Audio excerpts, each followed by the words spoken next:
Joined now by Brian Mull, contributor for the Caddie Network, our fantasy expert, boots on the ground this week. Thanks for joining me on location from Augusta National.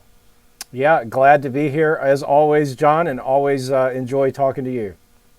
Yeah, man. Well, you were telling me a little bit before we started. You're in this great media room there. You've got some, famous caddies and players over your head there. Pretty cool. Yeah, it is pretty cool. They have a little on-air room here, and certainly didn't want to be distracted out there by all the press who are running around. But yeah, you can see behind me here, we've got the great Carl Jackson shepherding Ben Crenshaw around this place as he did so well. And then maybe over here you've got Phil with the iconic moment there on the 18th green, and certainly two of the all-time legends when you talk about golf and golf swings, Byron Nelson and Ben Hogan. Unbelievable. Well, hey, I saw the practice round was buzzing on Monday. How has the vibe been this week at Augusta National with the patrons back? Incredible. The last 2 years were so surreal because honestly, like 2 years ago, you felt like you were on the set of a movie about the Masters that was being filmed at Augusta National. It didn't really feel like a golf tournament, especially during the fall. And then last year had a few more patrons, but it was more like which celebrity can we spot. I was standing on the fourth hole last year on Sunday. I looked to my left and saw Nick Saban. I looked to my right and saw Patrick Mahomes. I took about 50 steps and saw Peyton Manning. I was like, who's next? And while all that was cool, it just there were no roars. There were no grandstands. It's not the Masters that we all love. And so just to see the joy on so many people's faces on Monday, everybody taking all the iconic photos, whether they're down at Amen Corner or in front of the scoreboard to the right of the first hole, pointing things out, just the questions and the answers that you overhear. Some husbands trying to do a little too much mansplaining to their wives about all the intricacies of Augusta National. Just all of it. It's great. It's such a, it's just such a celebration of golf and a place where you have to be engaged because there are no cell phones.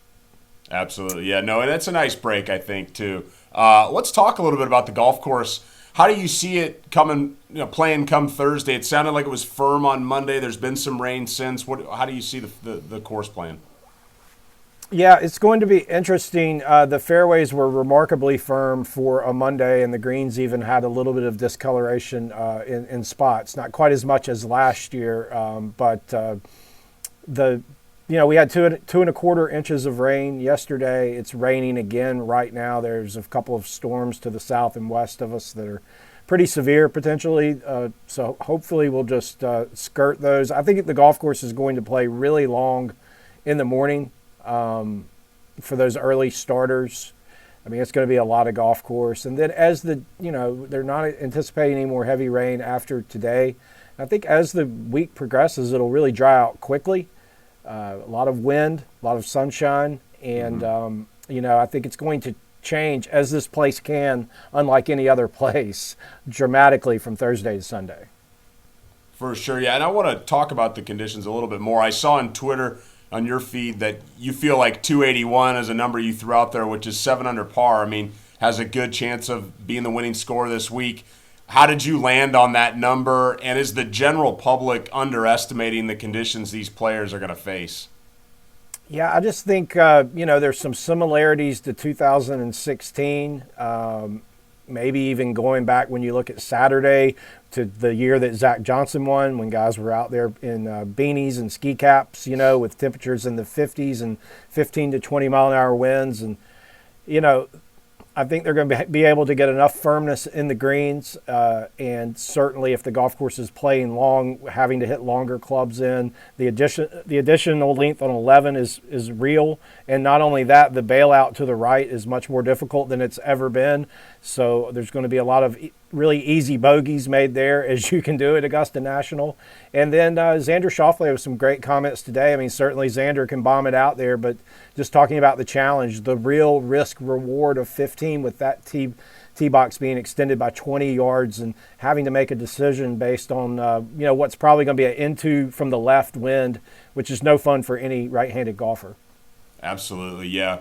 I'm excited to see what 11 looks like. And I had heard a little bit going into about maybe a lighter rough and maybe with the firmer conditions, balls kind of going into the tree line a little bit more? Is that something you saw at all while you were out there? And I know maybe that's been dampened a little bit with the rain, but is that going to be a factor at all?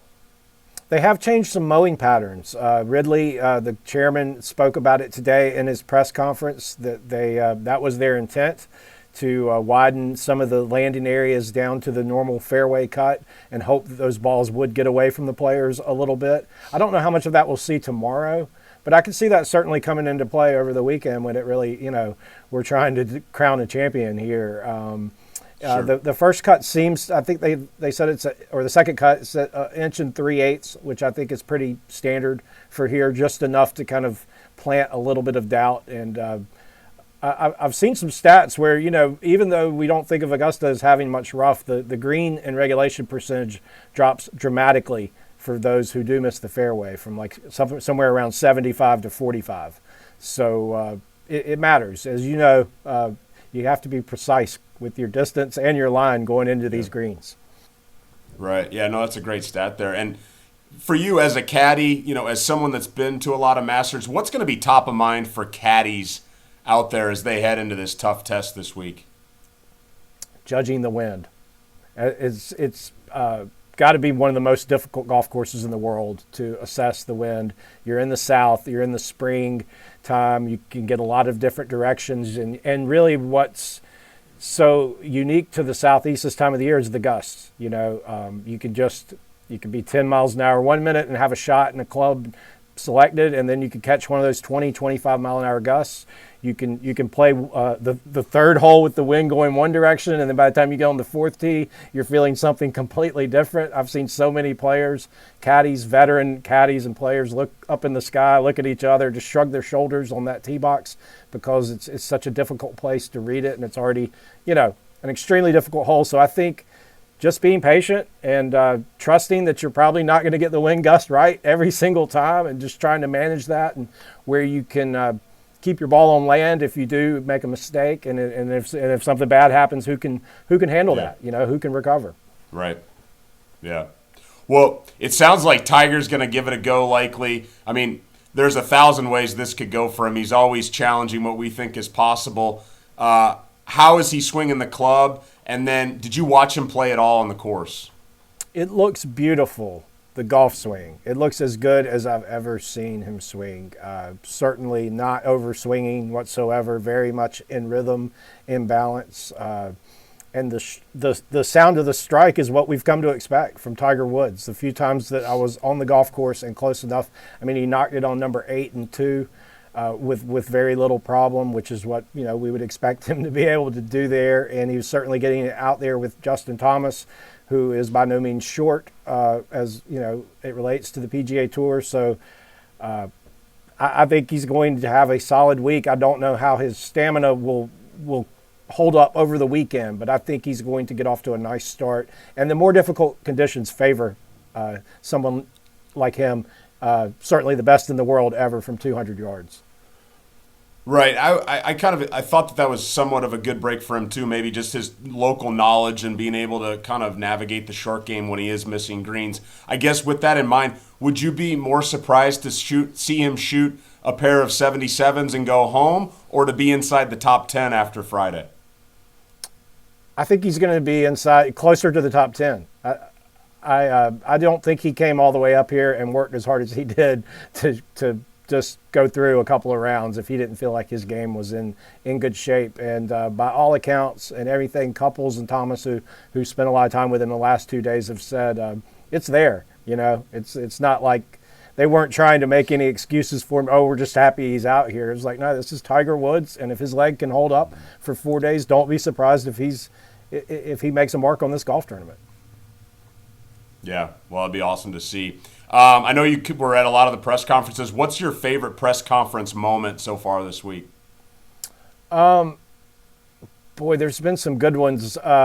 Cam Smith's press conference went off the rails with an interviewer asking him questions about beer, how often he drank it, if he considered himself a party guy, what his lifestyle was like. It was really almost uncomfortable for the rest of the people in the room. And, you always kind of get the one out of left field type of line of questioning, and that certainly qualified. I thought Cam handled it extremely well and kind of laughed it off as he does so well. Well, I sent that actually to a buddy of mine who's a big Cam Smith fan who also likes to drink beer, and he was like all of a sudden a little deflated. He's like, "Oh man, I'm not as big a fan." And I was like, "Well, I think you got to put a little context to that. I think on weeks where he's playing golf, he's all business. I mean, you're not drinking while you're going to your job." So I tried to clarify for that. And for that, is the media more of a? Is there more people that are allowed in now for media than there used to be? I mean, there's kind of a big changeover with all the digital presence now. It's not like it was 6 or 7 years ago. Just in total numbers, it doesn't feel. It feels like maybe 75% of that. But compared to the last 2 years, it also feels like a lot of people because it was extremely limited. Of course, no international press the last couple of years, and it's great to have them back. And so it's different, but I don't think it ever will be what it once was from a numbers perspective. Gotcha. All right. Well, I want to talk about some players before we get you out of here. We're both high on Justin Thomas, as are a lot of other people, which is always slightly concerning. But right. Why is he your top play this week? I just think he has what it takes. His game fits the place. He's one of the best iron players. Obviously, if you go through the history here, tremendous iron play is required. He's one of the best pitchers of the golf ball, and you have to be able to control your various spin and height, and he seems to just always be able to hit the shot required, whether it's on approach or around the green. He's unafraid to try it, and he has enough length. I think the key holes for him, having followed him a lot here the last couple of years, are 2 and 13. He's not a natural drawer off the tee, and both of those tee shots have given him trouble where he hasn't been able to capitalize on both those holes, which are certainly key birdie opportunities. And, as a former caddy, having a guy like Bones on the bag is certainly around this place is nothing but an asset too. So that kind of pushed me over the top on him. I know he's going to win the Masters. I'm convinced. Whether it's this year or not, we'll just have to wait a few days and find out. Sure. So some guys you can just picture in a green jacket, and he's definitely one of them. Since you got here, is there a player that you didn't have on your radar that all of a sudden you have a good feeling about for whatever reason? I've kind of warmed up. I always liked this guy, but the more I've thought about it, and as the wind forecast has picked up a little bit, Shane Lowry keeps rising up my chart. He showed up good in my rankings and with the numbers and everything, but his record here, the Masters, just okay. But I really am not putting, he's played well enough here. He knows how to get himself around. He's a major champion. And I think if the wind really blows, it's to his advantage because he can certainly control his flight. And around the greens, he's as good as anybody in the business. Sure.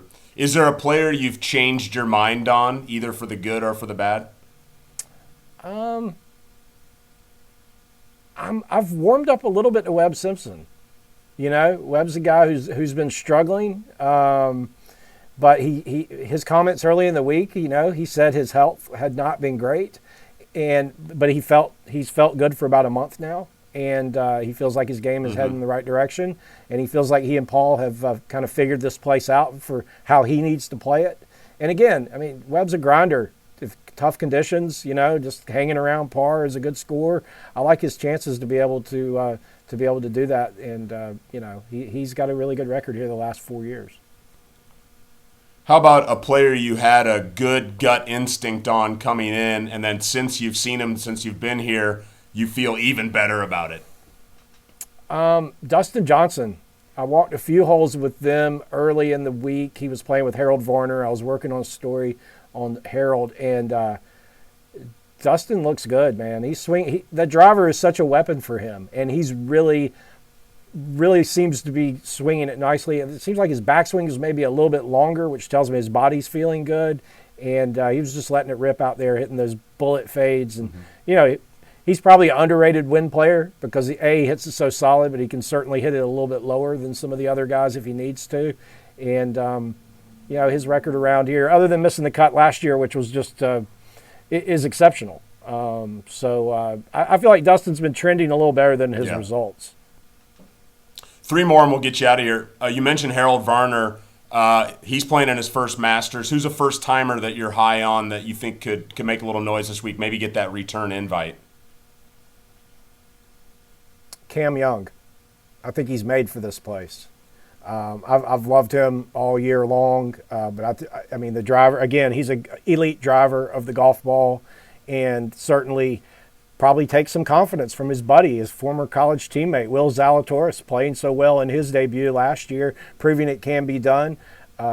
Young's trending in the right direction. I saw what you tweeted about him earlier. Couldn't agree more. I think he's bound to win a tournament at some point, and I don't think he'll be fazed by the moment. I mean, he held up really well in a strong field at Riviera, and I think driving the golf ball is going to be extremely important this week, and those guys that can get out there 300 plus and in the right spots are going to have a huge advantage.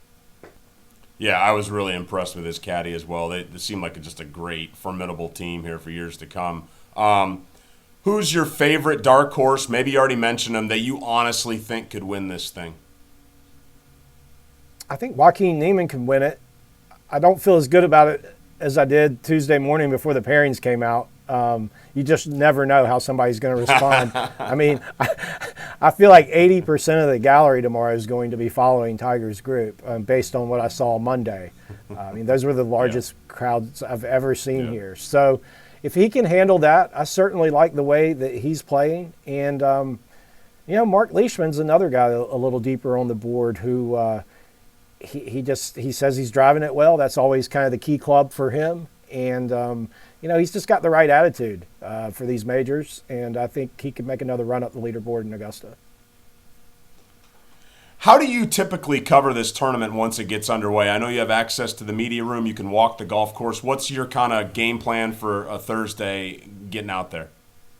Yeah, I'll get here early. I may even get here early enough tomorrow to watch Watson and Player and Nicklaus. There's some rumblings that this may be Jack's final go round as the ceremonial starter. I hope that's not true, but I've heard some rumblings about that.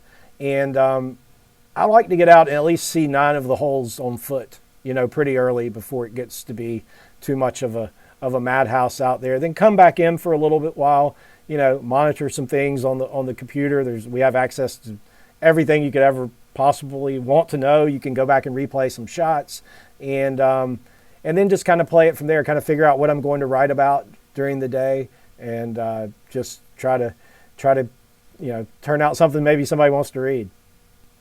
Absolutely. Well, we do want to read it. Is there a way that people can follow along this week? I mean, we got your Twitter handle, but then also you're writing for a couple papers. Yeah, Augusta.com is pretty much the home of anything I'm going to write, part of the USA Today network. And we've got a big team here of like 15 or 18 guys all kind of collaborating. So, my bylines will be there and maybe elsewhere too. Sweet. Well, I'll be subscribing to Augusta.com this week. And thanks for taking a little time out to join me, and enjoy your week out there at the Masters. Okay. Thanks, John. Always a pleasure.